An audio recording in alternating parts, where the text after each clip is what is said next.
Bonjour à toutes et à tous et bienvenue dans ce nouveau numéro de Qu'est-ce qu'on regarde ce soir? Et ce soir, on va aller regarder Crimson Peak au cinéma. Ah, Guillermo del Toro qui revient à ses premières amours. Ça y est, c'est fini les Pacific Rim, complètement n'importe quoi, espèce de blockbuster à la mort moelle complètement classique au possible, une sorte de mélange entre le film américain et l'animé japonais de base.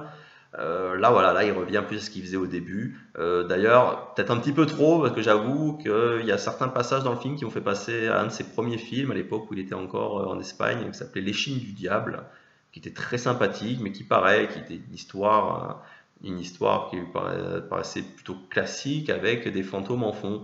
Donc Crimson Peak, voilà, c'est une histoire qui, là aussi, encore une fois, une bande-annonce, c'est typiquement les Américains, ils nous vendent un film d'horreur. Quand on regarde la bande-annonce, on voit des fantômes. On dit, ah, ça va être un film d'épouvante, un film de maison hantée. Et en fin de compte, quand on voit le film, c'est plus, comme le dit le réalisateur lui-même dans l'interview, c'est plutôt une romance gothique. C'est plutôt une histoire d'amour improbable entre un jeune baronnet anglais, joué par Tom Hiddleston, qui s'appelle le comte Sharp, Thomas Sharp, et une jeune fille de bonne famille américaine, mariée, fille plutôt d'un homme qui a fait fortune dans les bâtiments. Et donc au début, il se rend compte, c'est assez bizarre, c'est qu'au début, dès la scène d'intro, il nous montre un fantôme, en fait, dès au début, il dit, ah, les fantômes existent. Il nous montre un premier fantôme, un peu hors sujet, alors je dois avouer cette scène, bon, mis à part expliquer qu'effectivement l'héroïne, elle voit depuis petit les fantômes, ça ok, la scène elle va très bien, bon, par contre le fantôme nous dit quelque chose qui aura une importance pour la suite, mais j'avoue qu'au tout début du film, ça fait un peu hors sujet. Et après, les premières trois quarts d'heure du film, effectivement, c'est plus un film d'époque, quoi. C'est vraiment l'héroïne, elle est un peu anticonformiste, alors que toutes les jeunes filles de son âge elles sont intéressées par les balles, trouver un beau parti et tout. Elle, son seul but, elle veut être auteure, et on la voit qui essaye de faire éditer une sorte d'histoire, pas vraiment d'histoire de fantôme comme elle dit elle-même. C'est pas une histoire de fantômes, c'est une histoire avec des fantômes. En fait, d'ailleurs, c'est ça qui est rigolo, c'est qu'en fin de compte, Crimson Peak, c'est un peu pareil, quoi. C'est vrai qu'au final, c'est une histoire avec des fantômes, et non pas une histoire de fantômes, puisqu'au final, même si les fantômes ont une certaine place dans l'histoire, dans la deuxième moitié du film, en fin de compte, c'est pas ça le principal. Parce que vous dit, la première trois quarts d'heure, c'est vraiment une histoire d'époque, avec cette jeune fille qui tombe amoureux d'un noble, qui arrive dans sa vie, comme ça, de manière inattendue. Et la deuxième moitié de l'histoire où finalement elle va où habite ce comte en Angleterre, donc le fameux endroit qui s'appelle Crimson Peak, et c'est là que ça commence un peu à tourner à l'histoire de fantômes. Et là, franchement, visuellement, voilà, quand on arrive dans la partie en Angleterre, hein, c'est vraiment la patte del Toro, quoi. C'est le château, il est magnifique, c'est vraiment du truc gothique baroque incroyable. Il y a différentes petites touches qui rendent vraiment, qui font que la maison c'est un personnage à part entière, quoi. Le fait que ce soit une vieille bâtisse, quand il y a du vent, elle crie, on a l'impression qu'il y a des hurles, que la maison elle hurle, comme elle est bâtie sur une mine d'argile rouge, des fois il y a l'argile qui suinte des murs, on a l'impression que les murs ils saignent. Franchement, voilà, visuellement, ça claque. Les fantômes, il a un parti pris aussi super qui les rend bien flippants, mais en même temps, c'est quelque chose qu'on n'a jamais fait, quoi. Ils ont une espèce, on voit la forme fantomatique et ils ont comme des vapeurs qui s'en échappent, comme vraiment si c'était des êtres éthérés. Et puis au final, bon, tout ça, c'est sur un fond d'histoire un peu d'enquête thriller, qui franchement, c'est pas ce qu'on s'y attendait. Donc bon, c'est une bonne surprise que ça, dans le sens où c'était pas ce que nous avait vendu la bande-annonce, donc ça change. Par contre, malheureusement, on enlève la patte del Toro. L'histoire est très classique, hein. Comme je disais, ça m'a fait, sur certains points, ça m'a fait penser à L'Échine du Diable. Sur d'autres points, ça m'a fait penser au film Apparence avec Michel Pfeiffer et Harrison Ford d'il y a une dizaine d'années. Ce côté, voilà, Apparence, c'était pareil, c'est une histoire, ça commençait comme une histoire de fantôme, puis on se rend compte que derrière, il y avait une histoire de meurtre, plutôt de thriller. Crimson Peak, voilà, c'est un peu pareil.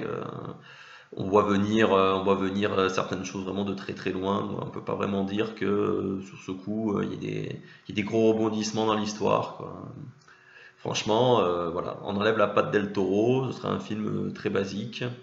Bon, après, c'est vrai que quand on va voir un film d'un auteur, entre guillemets, voilà, on attend la patte de l'auteur. Donc là, pour le coup, on n'est pas déçu, hein. C'est du Del Toro, dans toute sa splendeur, hein. Mais voilà, disons que comme d'autres films qu'il a fait avant, voilà, comme je disais, Shin du Diable, même comme Le Labyrinthe de Pan, il y a du fantastique, mais c'est plus en toile de fond pour habiller, mais c'est complètement annexe, quoi. Les fantômes, à part aider l'héroïne à comprendre un peu ce qui se trame, ils sont pas spécialement, ils sont pas forcément prégnants dans l'histoire, c'est pas comme un vrai film de fantômes où il y a des fantômes qui vont attaquer les gens.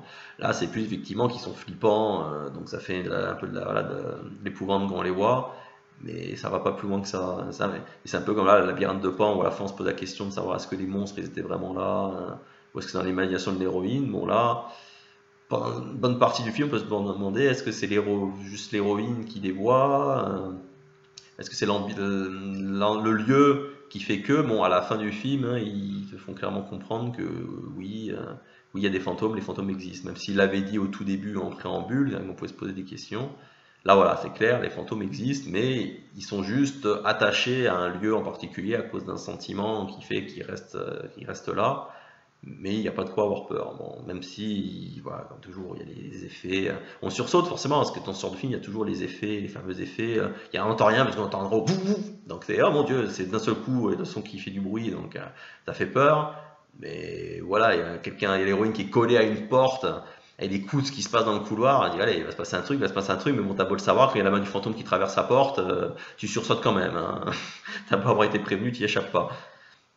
Donc voilà, au bout du bout, donc Crimson Peak, je lui mettrais un 6 parce que bon, il n'est pas moyen, il est un peu au-dessus. Je vous conseille d'aller le voir au cinéma parce que visuellement il claque. Donc le voir au cinéma, oui, deux fois oui, 10 fois oui. Surtout le voir en VO aussi si vous pouvez parce que la prestation des acteurs, voilà, c'est ça aussi, ça c'est quand même un très bon point positif du film, c'est que même si l'histoire est classique, les acteurs sont très très bons. Tom Hiddleston il est très bon dans son rôle, l'héroïne qui a un nom imprononçable, Mia Wasikowska, voilà, elle aussi elle est bien dans son rôle d'héroïne. Alors celle qui crève l'écran, c'est Jessica Chastain, dans le rôle de la sœur du baronnet, elle est juste flippante. Voilà, elle est vraiment dans son rôle inquiétant de la sœur qui cache un secret. Elle est vraiment très très bien, franchement. Mais même je trouve que tous les acteurs, voilà, des fois ça arrive dans un film, il y en a un qui dit ouais bon lui bof. Donc là ils sont tous dans le rôle, ils sont tous très bons. Donc très bon jeu d'acteur. Voilà, je vous conseillerais si vous devez le voir qu'une seule fois, allez le voir au cinéma parce que visuellement il claque. Ou alors si vous avez une très bonne installation chez vous, vous pouvez attendre qui sortent en Blu-ray ou alors s'ils passent sur Netflix ou à la télé en HD. Parce que voilà, faut vraiment le voir dans une très bonne qualité pour apprécier le cachet du style Del Toro. Maintenant, moi personnellement, voilà, je l'ai vu au cinéma, j'ai passé un bon moment au cinéma, mais franchement, je le rachèterai pas pour le revoir, ou même s'il passe à la télé, je le reverrai pas forcément, parce que voilà, je l'ai vu une fois, ça m'a suffi. Donc voilà, bah écoutez, j'espère que cet avis vous aura été utile. N'hésitez pas à laisser vos commentaires, vos réflexions sur le film dans les commentaires YouTube. Et puis je vous dis à très bientôt pour un prochain numéro de Qu'est-ce qu'on regarde ce soir.